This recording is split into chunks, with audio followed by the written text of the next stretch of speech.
We've called it power living, and let me just give you the list. All of this, I'm sure, is familiar to you. Maybe I can show it to you in sort of a new way with a new concept. But here's my list. It's a list you can use in your training, passing it on to someone else. And here it is. First, self-confidence. Where does self-confidence come from? And this is the best advice I can give you on that. Not neglecting, first of all, the small daily disciplines. Self-confidence really comes from feeling good about yourself. And one of the best ways to feel good about yourself is at the end of the day to know that you poured it on. You did your best. If you conducted a meeting, you did the best you could. If you made a phone call, it was the best phone call you could possibly make. If you wrote a letter, it wasn't a casual letter, it was your best letter. At the end of those kind of days, when you feel good about yourself, self-confidence starts to rise. You know that if you can have this kind of a good day, you can have another one the next day, and those days become the weeks become the months, and the month becomes a powerful year. Self-confidence comes from the lack of neglect. If you will not neglect to do the small daily disciplines, that's where self-confidence comes from. Part of good health is self-confidence. I know I'm going to be healthy. I take the Herbalife products. I eat the apple a day. I walk around the block. I do the jogging on the beach. At the end of the day, when you've really poured it on and you've done all the stuff, self-confidence grows. That self-confidence affects your health. It affects your future. It affects your psyche. So this is true. One of the great powers is self-confidence. Self-confidence means willingness to do whatever it takes to achieve. Some people say, well, I'll do it for a little while and see what happens. You know, I'll try a couple of things. If that doesn't work, I'm out of here. And all of us know that kind of person doesn't have much of a future. But if you're willing to do whatever it takes, if I have to learn a couple of things, I will learn those things. If I got to learn 5 or 6 things, I'll learn all 6. If I have to take an extra class, I'll take an extra class. If I've got to read the books, I'll read the books. If I have to consult with people who know more than I know, I will do the necessary consulting. Whatever it takes, I will do. That starts to develop unbelievable self-confidence. Self-confidence also comes from the ability to rise above your circumstances. Here's the next one, learning the power of purpose. A person who has purpose in their life, they have something to go for, some meaning. One writer described it, for some people it becomes a magnificent obsession. And for you and I, maybe it doesn't need to be that dramatic as a magnificent obsession. But it has to be something that does something to us, something that pulls us, especially into the future. You know, there are many influences on us. One is the influence of the past. Some people are always pulled back by the past. Some people are always pulled aside by the distractions. But here's what's powerful. If you have a list of high purpose in your life, it pulls you toward the future. And the more powerful the purpose is, the stronger it pulls.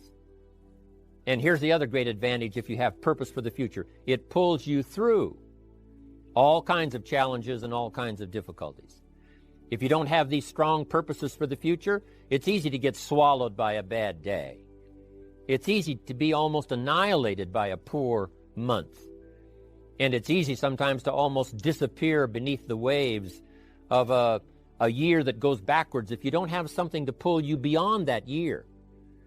So if you want something to pull you through all kinds of challenges, all kinds of difficulties, and things that come at you, you got to have something on out there, beyond today, beyond next week, beyond next month, beyond this year, that pulls you into the future. And the clearer it is, the stronger it pulls. The more dynamic it is, the more it affects your life, your spirit, your heart, your soul. It also creates imagination. It gets your mind working on how to achieve that purpose.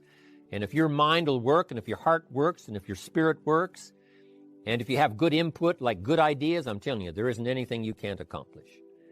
So that's one of the great powers that'll make a variable of you, and that is purpose. The third on the list I had is expertise. wanting to excel in all of the skills and settling for nothing less than an outstanding performance. If you're willing to be the best in your field, if you're willing to demand of yourself excellence in skills, to be the best that you can possibly be, in the training, do the best you possibly can. In doing a workshop, do the best you possibly can. Developing the skills of using your personality, developing the skills of language, developing the skills of influence, developing the skills of organizing. If you're willing to be an expert in all of the skills, Herbalife has the way for you to invest those skills and not only make a handsome living, not only make a lot of money, but if you would so desire and if it would be your purpose, a chance to make your fortune. Expertise, excellence in skills. Here was the next one on my list, making a powerful contribution to you, the variable, and that is preparation. Well prepared. And preparation, of course, involves a whole lot of things. A big share of our life is preparing, getting ready. When we go to the first grade in school, we're just preparing for the second grade. After we've finished 2 grades, the 2 grades prepare us for number 3. Sometimes it seems like a long, excruciating time. And the time will just seem like it'll never come when we can finally have the performance that we really want. But it takes time to prepare. It takes time to get ready. And the decisions you make in the preparation time, those are the decisions that last for a lifetime. Preparing to have a good day. It's that preparing, maybe the night before, maybe the couple of days before the day that you're going to put everything together. The preparation for a meeting means that you've taken it serious. The preparation for doing a workshop means you're serious about the workshop. You want to make the best contribution. That kind of preparation is important. But here's preparation that's very vital, and that is to prepare yourself for success. Life seemingly does not wish to waste success on the unprepared. Life says, why waste a fortune on this person? They're not prepared to do the right things with it. They're not prepared to use it wisely. If a fortune was bestowed upon this unprepared person, it would probably be wasted. The people that could have been touched won't be touched. What could have been done won't be done because this fortune will have been wasted on the unprepared person. So not only look for fortune, not only look for the promise, but prepare yourself and ask of yourself, what can I do to make myself ready?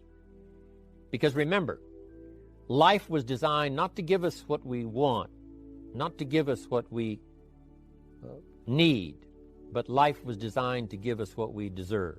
Next on my list to help you become the powerful variable was enthusiasm.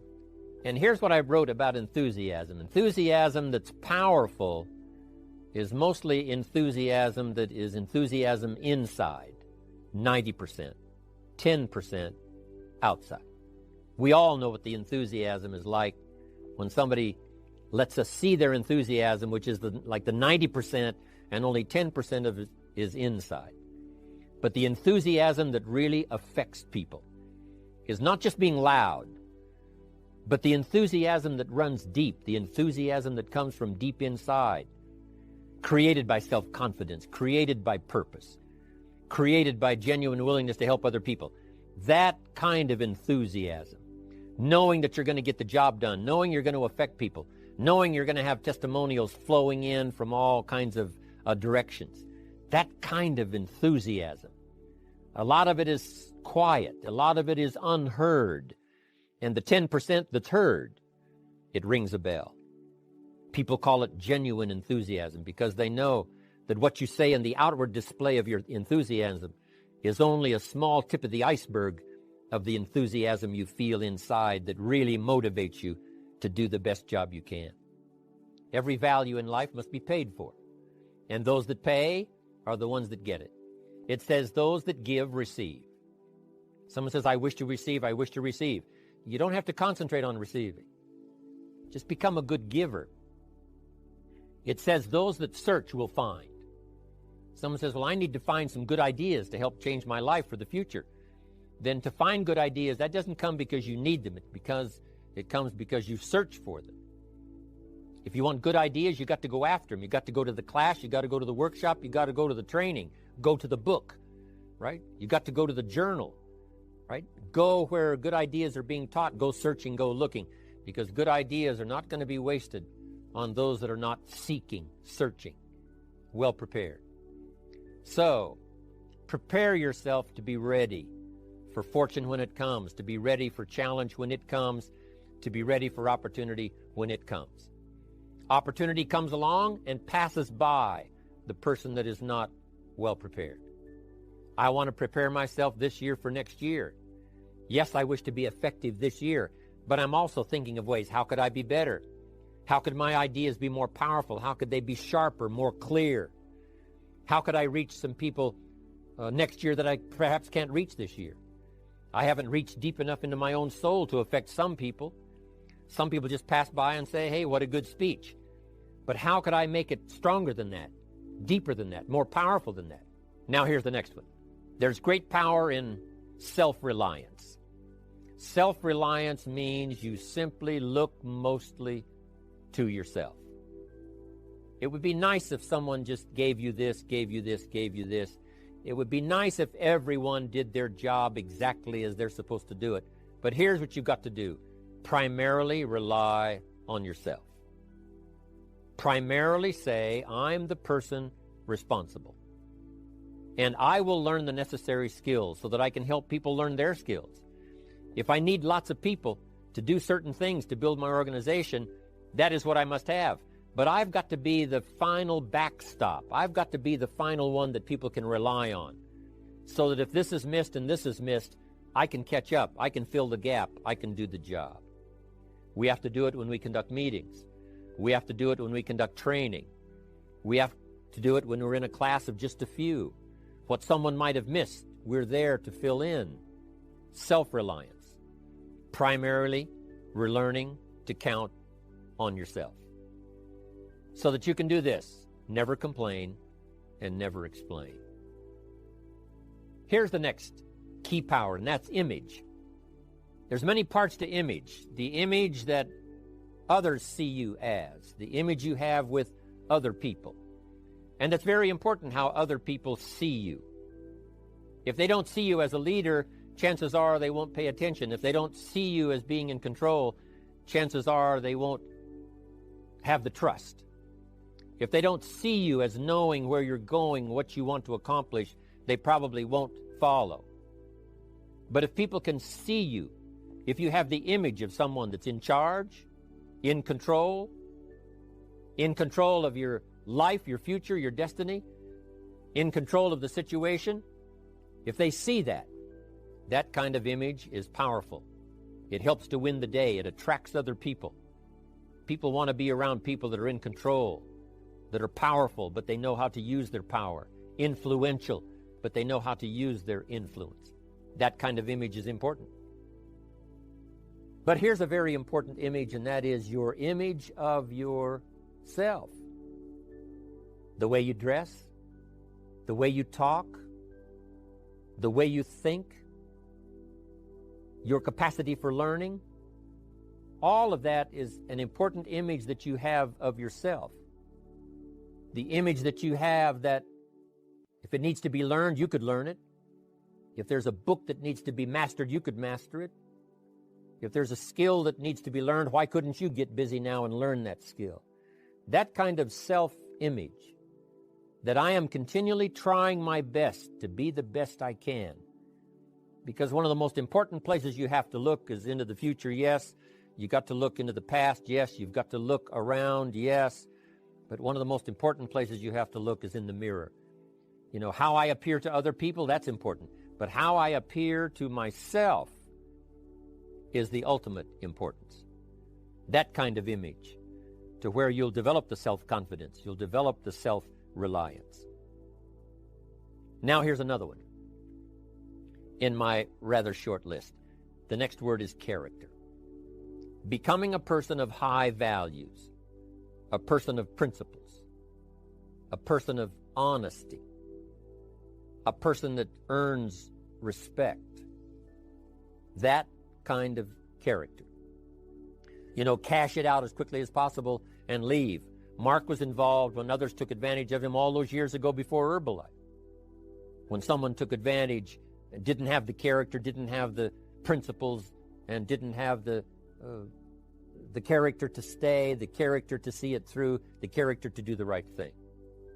So this is important, to develop the character within yourself, that people see you as honest, as fair, willing to do the right thing, willing to be helpful, but always willing to walk the center line, not to pass the line. When we come to an opportunity like Herbalife, especially multi-level network marketing, it is so dynamic, it is so powerful, and it is so possible in fortune making that sometimes people want to speed up the process by cutting the corners, by neglecting to do the right things, to cheat a little here, cross the line just a little bit, because then, it'll grow faster and you can cash in quicker. Not necessary here. Doing Herbalife right will build your fortune longer and stronger than trying to cut the corners and not doing it right. If we'll have the integrity that Mark had when he started it and keep perpetuating that we will do the right thing by the marketing system, the right thing by a distributor who has a customer and they take care of that customer belongs to that distributor. That kind of integrity in the marketing system, the kind of integrity we have among each other, the kind of character we have to rely on each other, because here's what we cannot do. We cannot do this by ourselves. Now here's another one. It's called self-discipline. Self-discipline, all of us have a challenge with that. Because sometimes it's easy, and especially if you're working hard, doing the best you can, it's easy sometimes to let up and let it go. But remember, so many people, especially now that we're as big as we are around the world, are counting on what we do. At home office, they have to be careful. They have to be disciplined. It's easy for the person who ships the product from Herbalife, says, oh, well, I'll wait until tomorrow to ship it. And then they go home and sleep like a baby. But the distributor who's waiting for that product doesn't sleep that night, or doesn't sleep when the product doesn't show on time. But if everybody will have the discipline to say, I will do the best job I can. I will make mistakes, of course, because we're all human, but I'll try to remedy those mistakes and do the best job I can. That kind of self-discipline that understands how important your part is in all of the functions that work. Coming to work on the set here, HBN, there's so many people that play a part. And each one of the parts that are played is necessary to put on the broadcast, make it viable, make it real, make it powerful. Any couple of them missing, and it would be a disaster. But all of it put together, and it works like a charm. Each person developing the self-discipline to do their part, do their job. Here's one more, and that is the power of extraordinary performance and demanding of yourself excellent results. If we would ask of ourselves that kind of performance, and you've got to ask it of yourself. I can't ask it of you. I would try to inspire you. I would try my best to share with you what it might taste like, what it's like to finally make your fortune. It happened for me. But here's what you must do. You must demand it of yourself. Society does not demand that you not have a heart attack. But if you want to escape having a heart attack, you must demand it of yourself. Society doesn't demand that you take Herbalife and improve your health. You have to demand it of yourself. Society doesn't demand that you jog around the block every morning. But if you want good health, you must demand it of yourself. Society doesn't demand that you read a couple of books a week and improve your intelligence and your knowledge. That you must demand of yourself. Society does not demand that you build a financial wall around your family nothing can get through. That's not a demand of society. But you must demand it, if you wish it, you must demand it of yourself. Society doesn't demand that you learn a list of 10 skills in order to ensure your own future and the future of your family. Society doesn't demand it, doesn't require it. It is not a law. But if you want the benefit, you must